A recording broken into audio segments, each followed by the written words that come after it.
Thanks, you're ready to go. Okay. I'm calling to order the infrastructure committee meeting of the City of Hudson, New York, July 13th.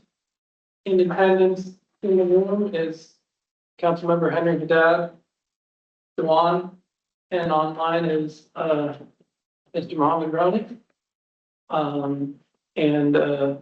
We have Rob Perry in the house to present the DPW report for the month. All right, thank you. Subject revenue for May was $55,693, so it was a very good month, probably in one of our top tens of all time. And so the big topic for sewer this meeting is our speedies permit. So the speedies permit is the regulation that DEC issues the city, and it determines what makes our sewer plant operationally successful or not. And there's a number of metrics that are required, and all of these metrics require some type of sampling, some type of testing, some type of observation. Now, we've been under a permit since 2007. It expired somewhere around 2015. DEC issued an administrative extension. And, we've been in limbo with those guys for probably 15 years. And so now the permit is actually going to match what the plant was that we built in 2010. So 16 years later, they're catching up to us, which is whatever, it is what it is. So now, so the cover page is here. I did ask Stan, I don't know if it's on the DPW website yet. It will be, but I just have a certain page that I pulled out of it. Obviously, this is the cover page with the August 1 start date, which is it becomes effective in 2 weeks. So one of the things is there are a number of CSOs. These are combined sewer overflows. And these are the points where when we have heavy rains, they mix with the sewer, they exceed the capacity of the sewer, and then they go up into either another body of water, receiving body. And if it's a rain event, these are permitted under certain conditions. And if it's not a rain event, then they're not permitted. But one of the things that's notable is you'll only see 3 outfalls listed. Under our old permit, I believe we had a minimum of 6, but we might have had as many as 8. So over the last 15 years, we've abandoned or closed for sure 3 of them, but I think almost 5 of them. And the significance of that is kind of like from a Bronx Tale, right? If there's no CSO, now it can't leave, right? Because there's no connection. So whether or not the process has an issue or not, the physical connection between our system and a receiving body has been closed off, whether it's been blocked off, concreted, capped, or whatever. So we're down to only 3 outfalls, which is good because the goal is to have no outfalls. But that goal is a little bit off. So one of the other issues is what we're going to be monitoring. So in page 3, you'll see the red circles are new. So ammonia will be a new test that'll be quarterly. Mercury is a new test that's once a month. And these are reflecting federal standards, not because anything that they are concerned about in Hudson personally, specifically, but these are just things that over the last 15 years have been added to the speedies permits. Chloroform is also something that's just been added over the years, and that is a quarterly test. So, all of these new tests obviously will incur new costs for lab tests because, we don't perform the lab tests. We collect the samples, then they have to be transported up to the lab in Albany for their quantification and review up there. The chlorine residual, you'll see it says it's 0.1, and I'm going to get to that a little greater detail in just a couple of minutes. Down at the bottom, you'll see whole effluent toxicity, which is wet testing. That's just something that's relatively new to the world. And the easiest way to describe it is it tries to determine what impact the effluent, even if it's permitted with, meets all the requirements, has on the receiving body. And so effectively, they'd have to go collect like these 5-gallon totes of water, either from the North Bay or from the river. I've been told Catskill is making their collections near the bridge. Yeah, it's the DEC and the EPA.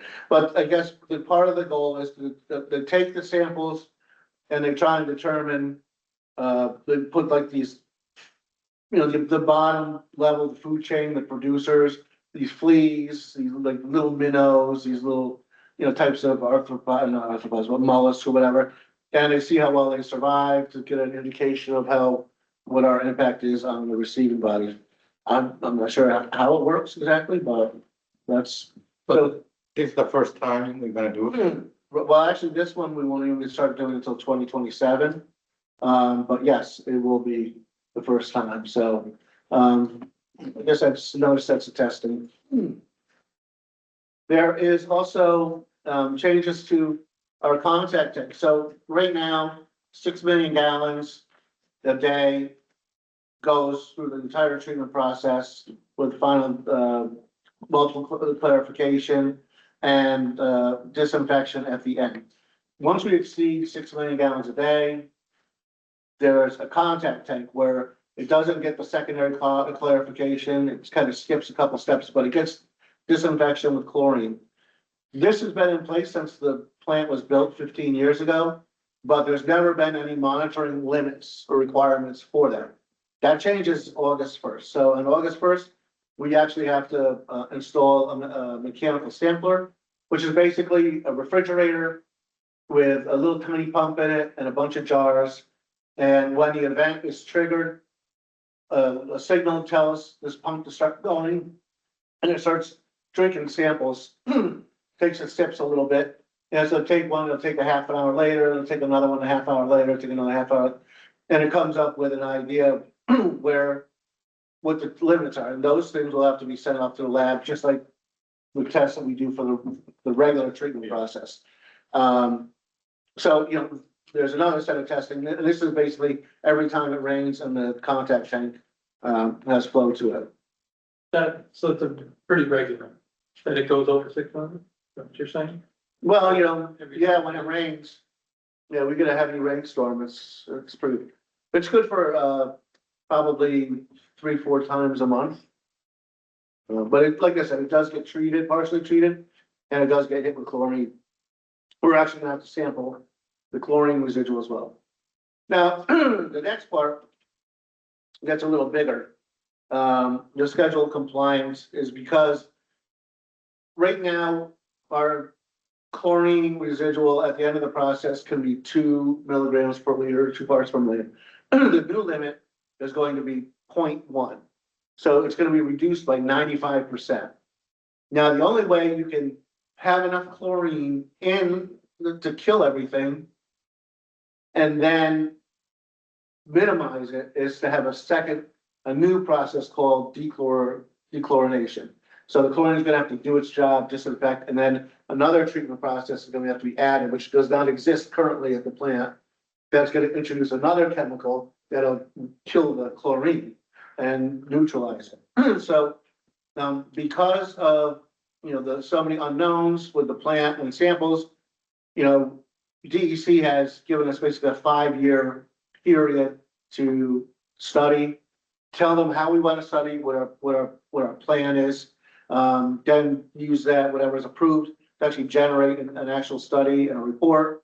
And then from those findings, we're gonna have to come up with an engineering report that states how we physically are gonna attempt achieve that goal. And, then we're gonna have to actually do some hardcore design and construction. We will apply for grants for this. It's a little premature right now. Because we don't really have an idea what it is the final treatment process will look like. But in a couple of years, and we'll state that it's a requirement from the Speedies permit, which helps us score a little higher.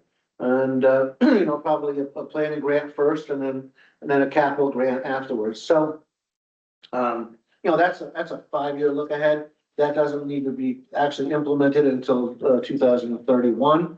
but you'll have a consultant that helps with the planning. Yeah, yeah, for sure.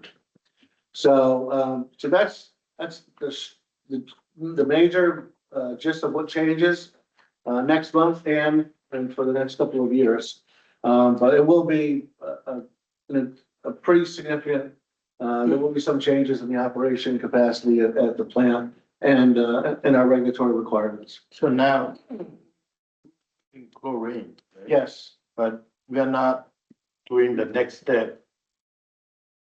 correct. What did you say? We have a limit that says 2 parts per million. And as long as we're less, below 2 parts per million, out, it goes to the river and everything's A-okay. That 2 is gonna be reduced to 0.1. And it's physically incapable to thread a needle to get just enough chlorine to kill everything, because we're gonna take tests that if there's not enough chlorine in there, there's gonna be a bunch of pathogens, and so we'll fail those tests. And if we have too much chlorine, then we're gonna have to do a tree process. Dial in the right level. Is that basically it? Well, it's, Treat it. yeah, it's basically we're gonna be swinging it.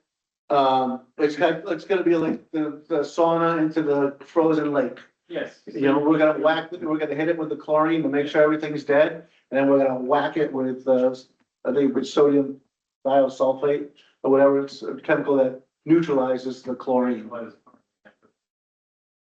It's gonna be a little 1-2 down there. Just so people aren't confused, this is all on the sewer end, There's all in the sewer end. because people get concerned about chlorine, the water. Yeah, that's Yeah, different. we already know we're drinking that. Yeah, that's different. Well, not so much. I mean, it should, Not as much. as soon as chlorine itself is a gas. Yeah. It's been, augmented to be in liquid form, but as soon as it comes out of your spigot, there's not much left. Are we trying to get to 0.1, or are you just kind of trying to find the happy medium along the? No, they've made it pretty clear, 0.1 will be that's where everybody else is. Yeah, 5 years. We have 5 years to figure out how to do it. Okay. Along with deadlines, when you mentioned the CSOs, the last 3, is there any deadline on us needing to get rid of those, or is? Well, ultimately, that is the goal, and, once the entire system is separate, then, yeah, there'll be no need for the CSOs will be abandoned. After the big project? And after the big, The 2. 2 or 3, right, yeah. But, in the near future, we're down to 3 and those 3 will be there for, the next one that would logically go would be the Underhill Pond one. Because a significant portion of upstream from that, Columbia and Green and Fairview and Aiken and whatever are gonna be part of the 29-30 construction project. So, which is already part of the capital project. We did have our annual inspection at the sewer plant and, the overall rating was satisfactory. There's obviously a little punch list of, follow-up things. One is making sure the new operator is on, New York Alert. It's basically a piece of paper signed by the mayor and sent to DEC, giving him access. There's a control plan that we were under the impression they had reviewed. Apparently, it was to their satisfaction, apparently not. So we'll revisit the process control plan. That's not significant. Wet testing, basically coming up with theoretical areas for where we'll conduct that new testing. The testing itself won't take place until 2027, but they're asking for us to come up with potential sites in advance of that. Provide confirmation to the samplers for the contact tank, which we've ordered already. And that has to be in line and, or has to be online by August 1st for the permit to take place. So we're on schedule for that. And the last one is, the regulator came to the plant when one of the bar screen chains and plate were being redone, and he says he would have liked to know about that before he showed up, so that's between him and the operator to talk about. For the, separation project coming up, just a couple of bullets, just this little tiny cross section, just gonna give you an idea of how much excavation is gonna take place. So this is a structure that's gonna be installed on 3rd Street. And the rim elevation, which is basically the manhole you see on the road, is gonna be about 76 feet, that's above sea level. The base of it is gonna be at 56 feet. That structure, that manhole is going to be 20 feet tall. And, what's that? Why so tall? Because the. Because it has in order to meet the elevations, because everything has to go by gravity. Down, yeah. And this has to hit gravity, and wherever, there always has to be a low point to take it to the next section. So, if you look at it, you can see that there's, coming from the right is pretty high, but that one coming from the left is pretty low, so it's gotta get below that in order for the discharge pipe to go carry to the next, so.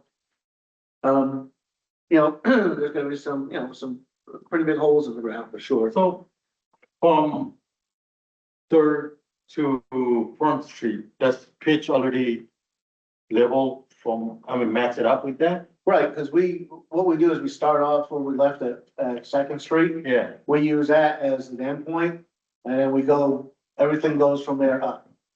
So that way, the last thing we want is to start up here, come down and find out this is lower than here. And now, I'm just, yeah, yeah, we great, yeah, don't want to pump. you already have that. Gravity's cheap. We don't want to do any pumping. The lower map is this is how the National Grid took it as a screenshot.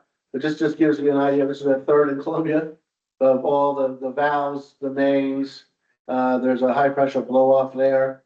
You've got, I'm not sure what all the colors mean.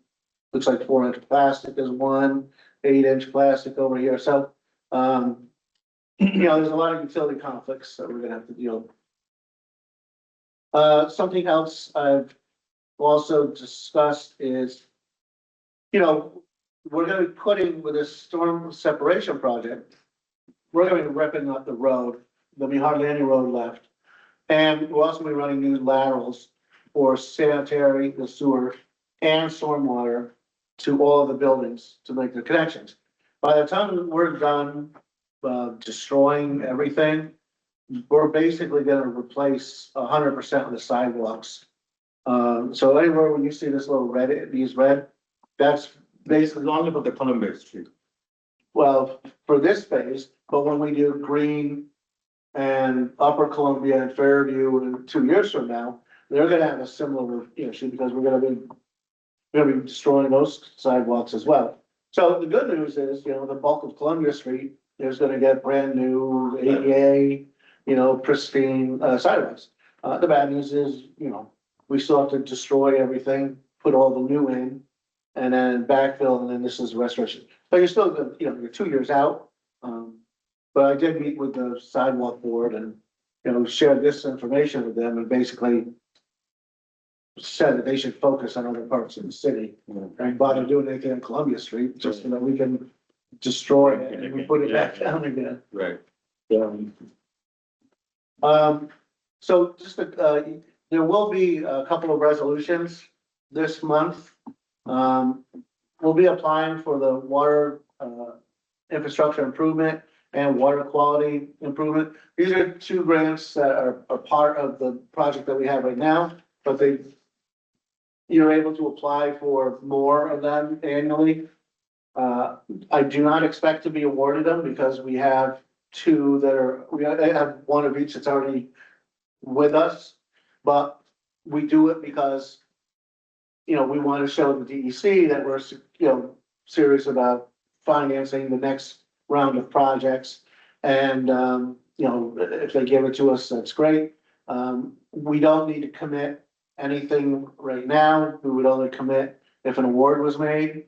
And any commitment that we would make in terms of a match would be from the sewer fund, not the general fund, but it's, I guess I can see a resolution. It's just to apply for the grants and, if we get them, we get them. And if we don't, that's okay too. So that's that. Shifting to water. I know there's been a lot of attention given to the earth sign visitors in the city, but we had a bear that came inside the fence of the water plant. We believe he scaled it and came by the tank, went for a little swim in the detention pond. checked out our fence line, everything seemed to be pretty good. And then he hopped over the fence and, off he went to Greenport, so. Just, more annual maintenance of the water plant. These are the backwash surge pumps. These are in a 20-foot deep wet well. They run 24 hours a day, just so that way the backwash from the filtration process gets slowly introduced into the sewer system, because it does ultimately get treated, at the sewer plant. Out in Churchtown, some of the drainage pipe around the foot of the dam was damaged, and so, we removed it, excavated, put a new bed in, new pipe, put stone over top of it, sewer project. One of the things is the dam itself has an engineering assessment. It's a rather detailed report, and it needs to be, reviewed and renewed, every 5 to 10 years. So we're actually, over 10 years. So at this point, I believe we have enough money in other accounts in the water fund, but you will see a transfer resolution, so that way I can put it into a professional services account for these guys, so we can get them on the job. But, you can see it's, mapping, hydraulic modeling. Even though we have one in place, they want it updated. How much the program there? 62 grand. That's water money. Just a little parks action. Our guys are out there tending to the complete streets, greenery, and the CAC with their trees. Apparently, I agreed to make sure we watered them for 5 years.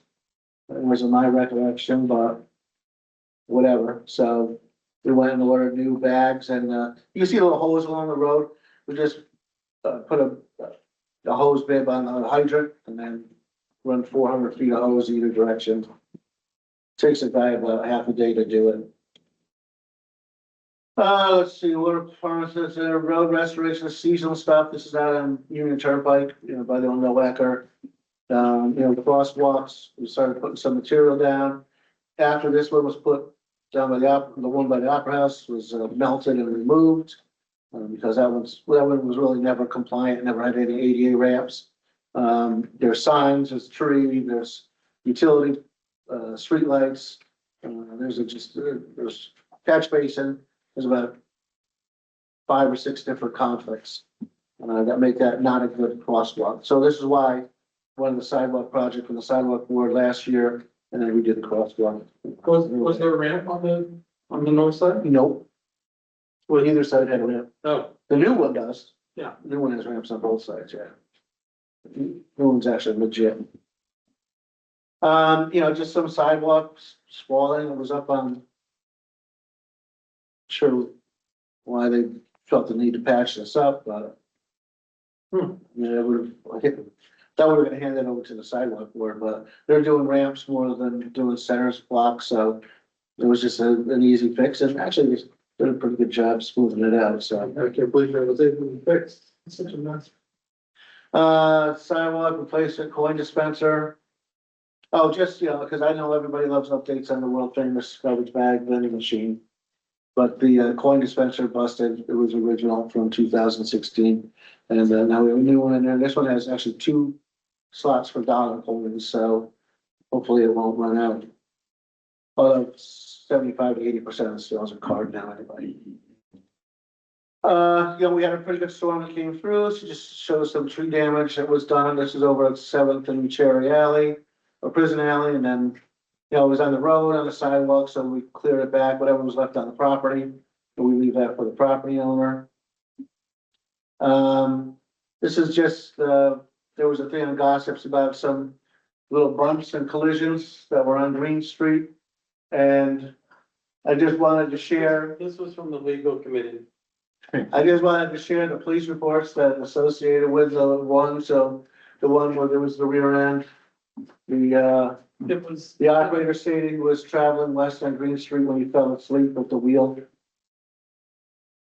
And, the other one, down by McKinstry, the operator saying the vehicle pulled to the right, causing the vehicle to hit another one.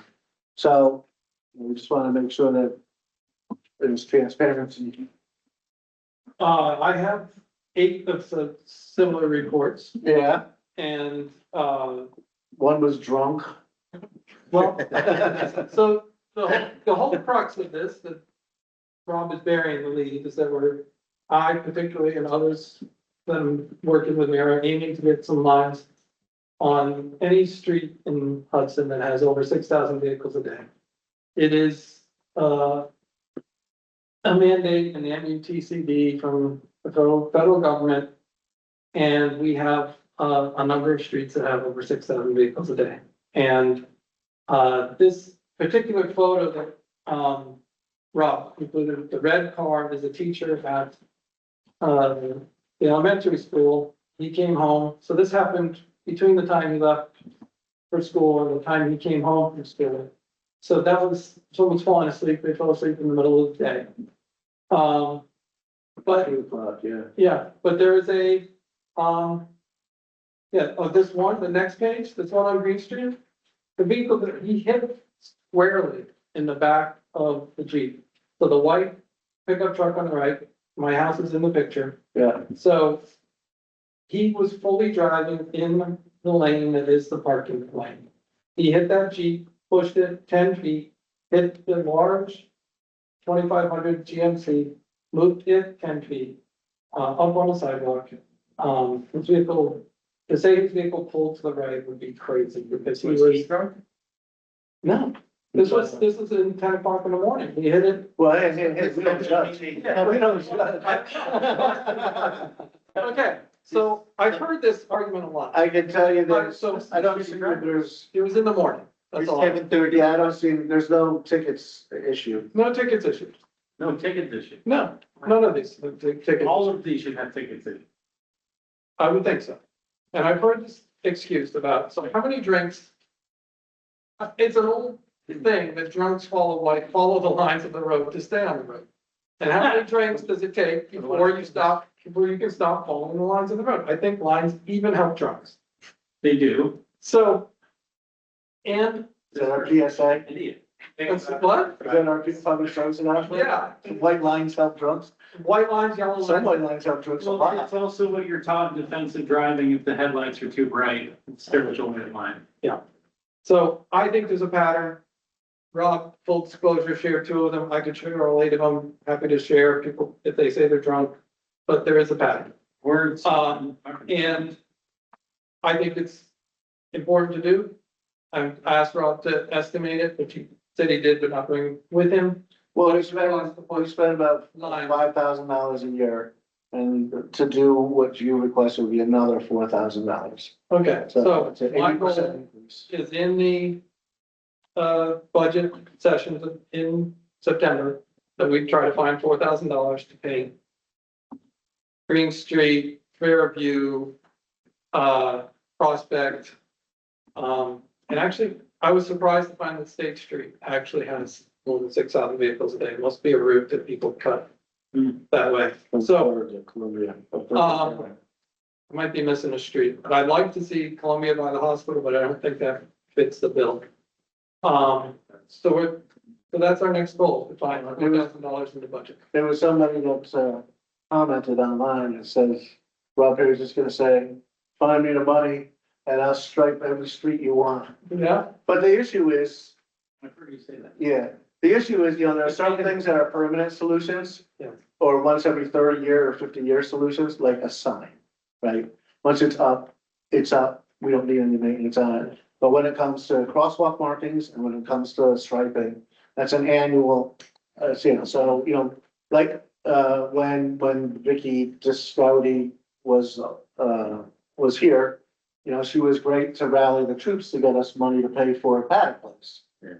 But now those are striped, it's got bike, little bike things on it, and there's no increased money to cover that, so that just means that there's less of something else that gets done.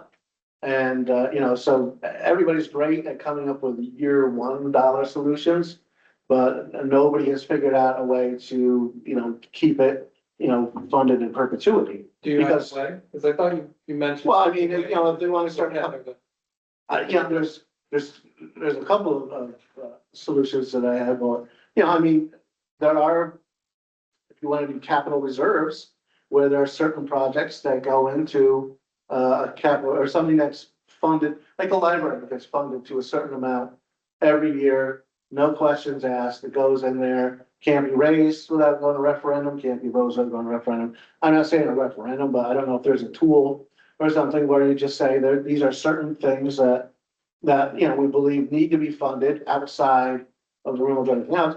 Obviously, the caveat is, you don't get to put $20,000 in this new account and then reduce the materials and supplies account by $20,000 and say, ready spaghetti, because it's a push, So, Let me ask, if you prepare your budget, you put a line item with this in it, sure, and then we'll fight for it, and we'll find a way to. and you just gotta keep everything else funded. Because that's what they do, they say, well, look, we gave it here, and next thing I know, I get a position reduced, or I get, like the student last year. Everybody else is getting these jobs, everybody else seems to be getting those positions filled again. Except for, old me. Yeah. These accidents are, you see the pictures, they're terrible. That's terrible, private street there.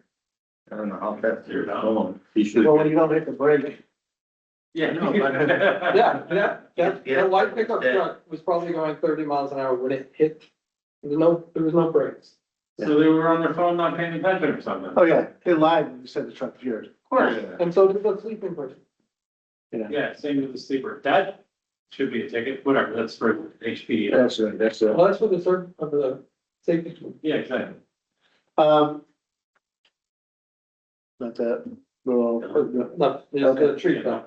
a tree fell, Tree fell. a tree fell, a lot of trees fell. This is just at the cemetery. This one's up on the hill, obviously these have all been cleared, just showing you, the guys out there with equipment, safety gear, doing their job, ready spaghetti. Logan, can you appear on the line and see if we have questions? I had a question. Who? You voiced the reason. For the voice of reason, okay, I'll call it.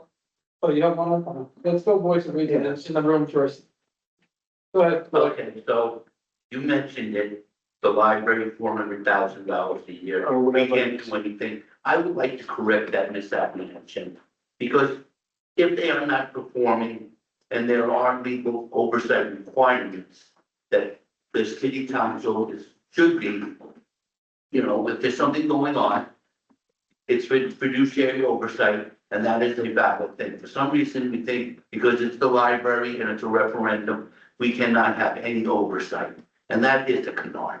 But anyway, I wouldn't have mentioned it, but you brought it up. So That's okay. in terms of the finances, I'd like to remind everybody that the budget didn't balance this year. It was 400,000. Okay, the revenue did not meet the expenses. We're looking at spending more money, to Rob's point. We want to spend money. I mean, I've been here where council members were like, who approved that expense? And then Rob goes, you did, So that's the other thing. And when it gets to, well, I got two more things and I'm done.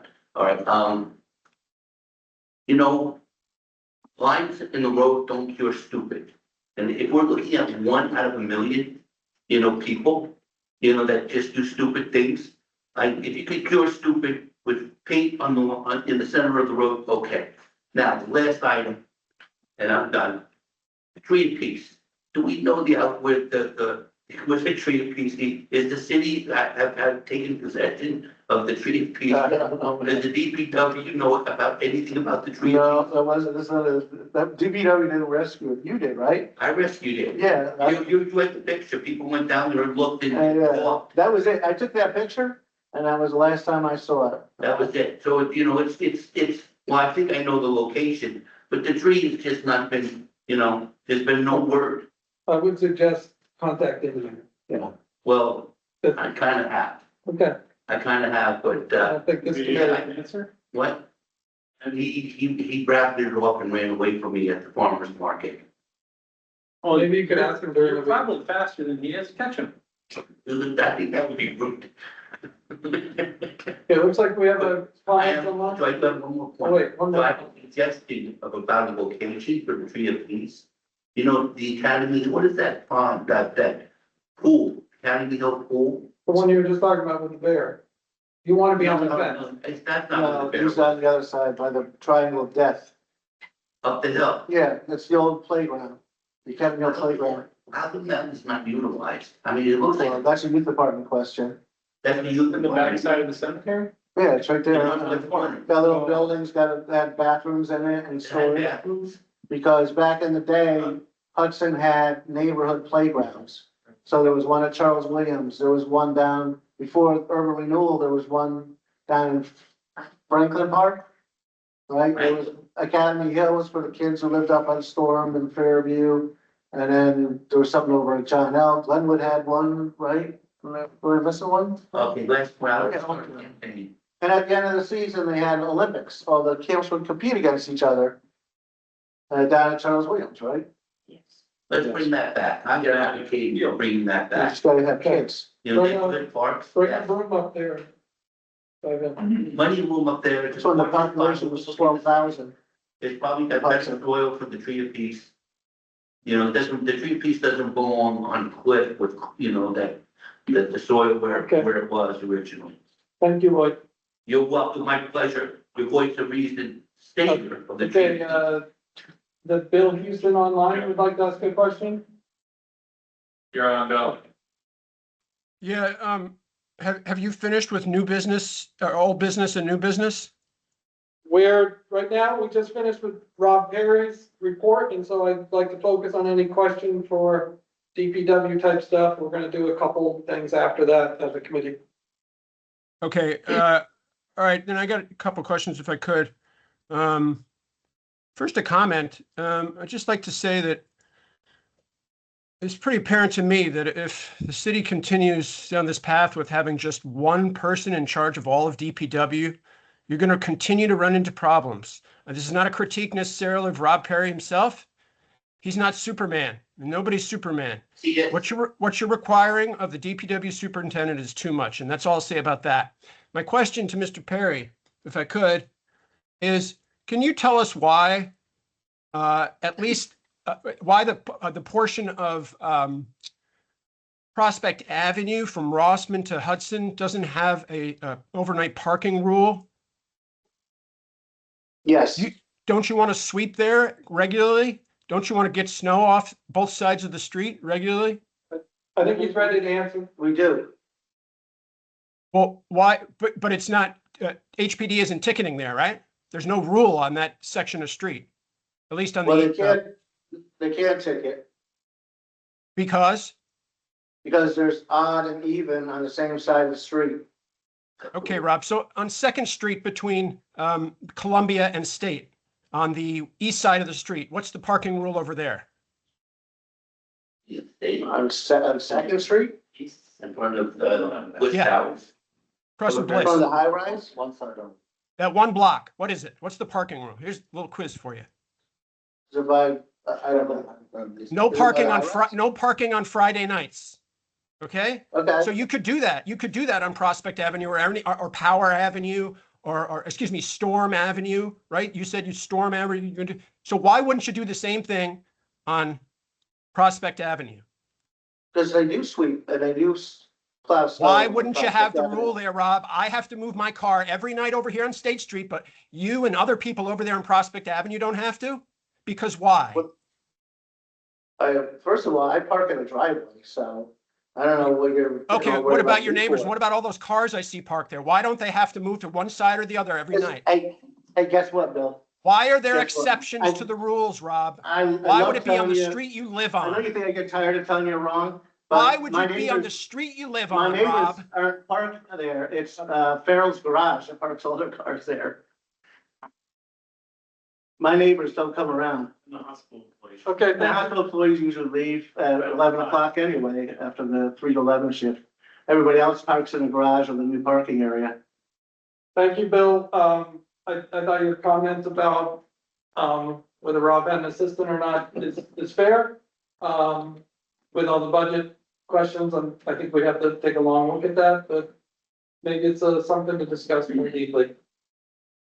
Thank you, Rob. All right. Thank you. It's interesting about the neighborhood parks. I think we should bring them back. No, the place they used to compete is now scheduled to potentially be a development on Mill Street.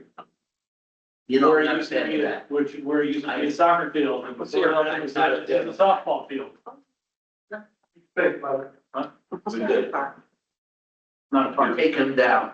Okay, I was going to discuss about the striping on the streets, but I think we did that as a part of Rob's, and I had asked him, please, as I said, it went to the legal committee. Everyone there was in favor, including the attorney, Ken Dow, and, we said we'd ask him for pricing, which we did. So the next step is the DEA to try to fund it. The other thing I wanted to report on is that kind of coming through the mayor's office, but just put it out there. Soon you'll see that the city will be applying for a CSC grant, which is, I believe it's in CSC at the moment. It's a grant that's going to study, around the park, the 7th Street Park, the public square. Logan, can you bring up the concept plan parallel? Yeah. So, oh, that one's fine, that's fine. So you'll see some notations on this, but so Friends of the Public Square are looking to modify the park itself. And, as a third phase, I think, the second phase, I think, is the fountain. They wanted to expand sidewalks and do some details. We picked up on that and we're applying for a grant to design, to study/design grant, to expand the sidewalks and improve pedestrian safety. You can see a bulb out at the Columbia and Park Place, some added, crosswalks and widened sidewalk and street trees at Warren, widened sidewalk along 7th, and potentially one way headed south on 7th and one way headed north on Park Place. And so that,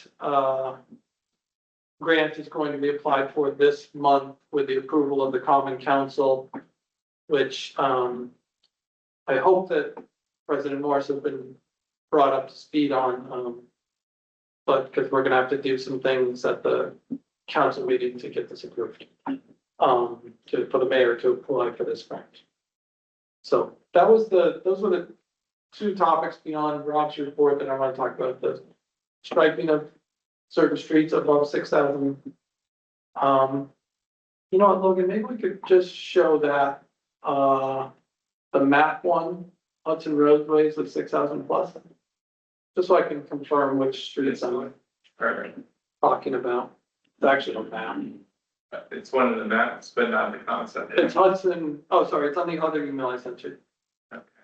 The draft resolution? Actually, I got it. yeah, there you go. Sorry. So it's, coming in on Worth Avenue, which is already has lines. 3rd Street, is complicated, but, South 3rd kind of loses its stripes at the top of the hill. And those stripes, would want to at least go to Warren. I think it gets a little complicated at the corner, but still. And then this, I didn't circle State Street. I missed it because I didn't believe it had more than 6,000. You can see per this map that State Street does have 6,090 vehicles a day. Green Street, Prospect, and technically Green Street continues out to 23B, and Fairview's numbers off this page. Clearly Fairview has like over 10,000 a day, maybe 15,000 a day. So those are the streets we're talking about, just to be fully clear. What Lloyd, any question in the room about this? Those two are Take from the topics? park, there's two ways to expand the sidewalk. You can take it from the street, or you can take it from the park. We're talking from the street because if you walk, you're walking up Warren on No, the I north get the point side, about they're it. misaligned.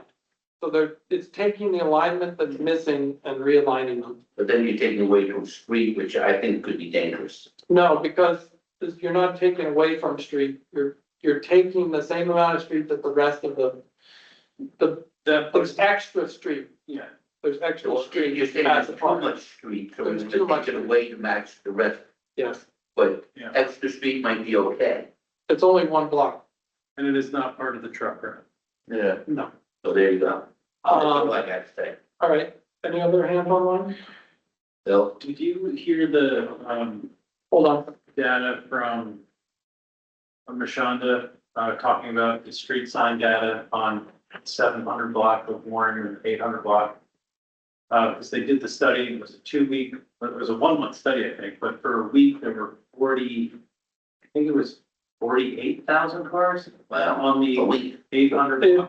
it works out to that section of Warren, actually, yes, you're right, because this, Just, if you. DOT didn't, you're right. So it was kind of assumed the upper Warren from, Yeah, Prospect to Park Place yeah, would also be included. okay.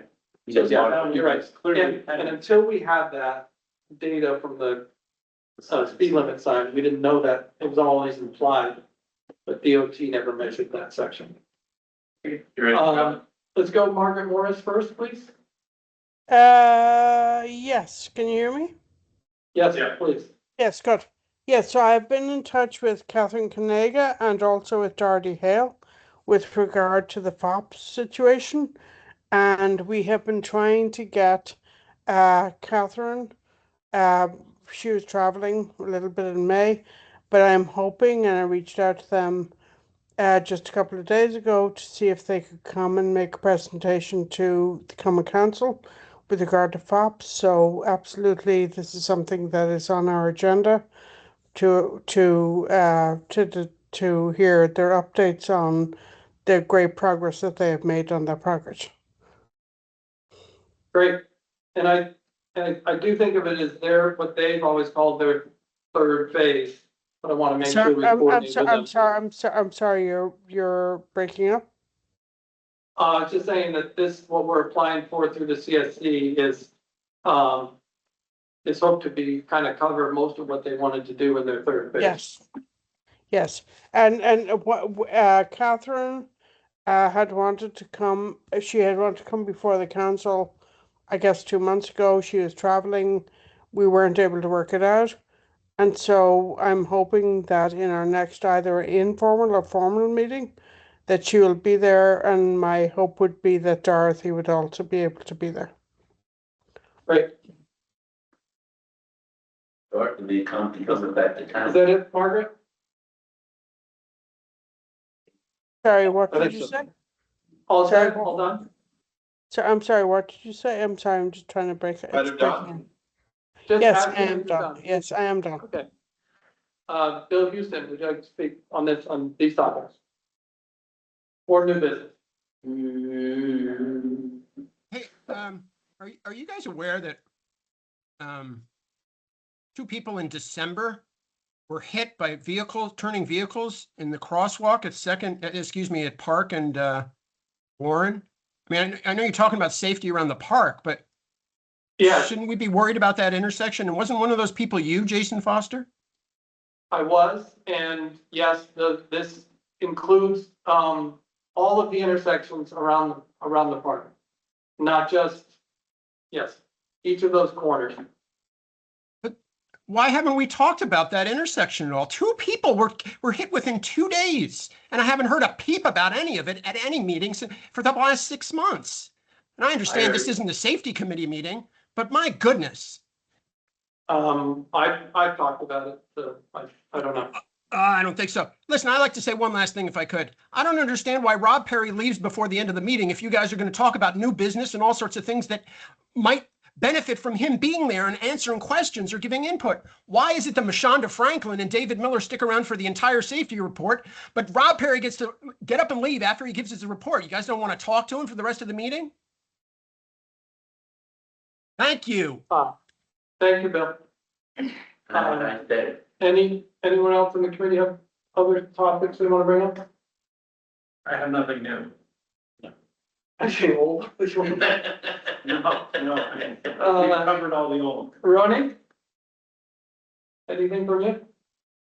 that's not funny, that's. I'm all right. Thanks, Jason. That's one. Okay, then, Actually, yeah, okay, before we adjourn.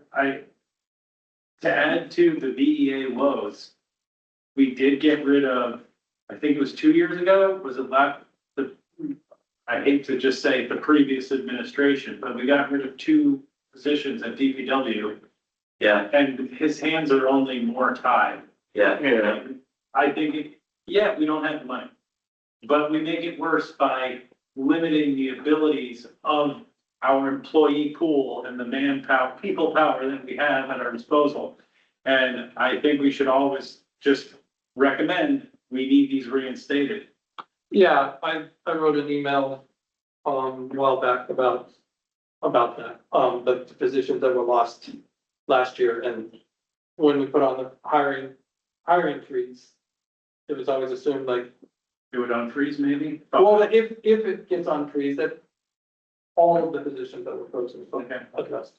Well, maybe we can just ask for an update. I don't come to the BEA meetings, just. Well, I'm hoping, I don't know that now's the right time, but I'm Yeah. hoping that Margaret would put in a little different process, timing, make it a little more possible. Great. When is So the- you just have more- When does that? End of next month? I heard September 10th, I think it begins before. I think it kind of starts before that, and then, Yeah. yeah, Margaret's raised her hand, so maybe she wants to talk about it a little bit, if she wants to, she'd be welcome to. Go ahead, So Margaret. I just want to mention that, as you know, the BEA is made up of the mayor, the president of the common council, and the treasurer. And we will be having a preliminary meeting, I believe this week. It has not yet been scheduled. But I have confirmed that that meeting needs to be a public meeting, available to all members of the public because of the BEA meeting. And so we are beginning the process of looking at the budget process for next year. So stay tuned, but Great. believe me that I will always ensure that all members of all meetings of the BEA will be public meetings available to all members of the public at all times. That's all I have to say. So next year, there was an executive session. And When they no, sorry, excuse me. What was Sorry, this is not executive session. This is a BEA meeting between the treasurer, the mayor, and the president of the common council. I understand. By definition, that is a public meeting. It will be a public meeting. And I certainly do appreciate that because as I recollect. I'm sorry. I'm trying to figure out who's speaking. This is Lloyd. Lloyd Ketting. And I attended a majority of those BEA meetings last year, and then missed 1 or 2. And I look forward to being, present at this year's BEA. I find it very interesting. But there, as you may recollect, was it the last BEA meeting where they excused the public? And so I appreciate certainly what you're wanting to do in keeping it public. Those last year, what happened is Tom and Heather and was the other one? Come on. Kamal. They conferred in private amongst the 3 of them, and they came up with the answer to stop the BEA process, and they left it with a deficit of $400,000 without further work, which I was scratching my head. So I certainly appreciate, everyone's efforts, with the BEA to be public. So I thank you. Well, Thank you. Don't take a May, moment. may I respond to that, please? Of course, of course. May I please respond to that? I have attended all BA meetings for the last 6 years. I've been on the council, and this is my 5th year being on the council. I attended BA meetings before I was on the council. At no point was any member of the public ever excluded from attending BEA meetings. So I do not understand what Mr. Lloyd is saying here, because at no point, and last year I was not a member of the BEA, I was a member of the council, therefore a member of the public attending BEA meetings. At no point was I excluded from attending those meetings, and so I do not understand what Mr. Lloyd is saying here, because every single meeting of the BEA was open to the public at all times. So that's all I've got to say. All right, I'd like to, no, because I think you should Well, respond. I have a Hold on. question. No, this committee, Well, I think I'd like- On the subject, I just. I know, I'd like this to be discussed at a BEA meeting. But I could just ask the question. Correct. Correct, because I have a different understanding, and I think it's good to work out, misunderstanding. If Margaret wants to continue, she's welcome, then I'll let her decide. Margaret, would you like to continue this conversation? or- I'm sorry, this is kind of, my audio is a bit strange. Repeat to me what you want me to respond to. I'm just asking, it's, this is not, I'm This is sorry, not- I'm sorry, just one voice at a time, please. all right, I'm gonna speak. This is not really for this committee, but. No, it is not. But if you and Lloyd would like to finish a couple comments, I'm happy to allow it to happen, but I'll leave it at your discretion, because. I do you're not the- wish to, frankly, I do not wish to engage in this discussion.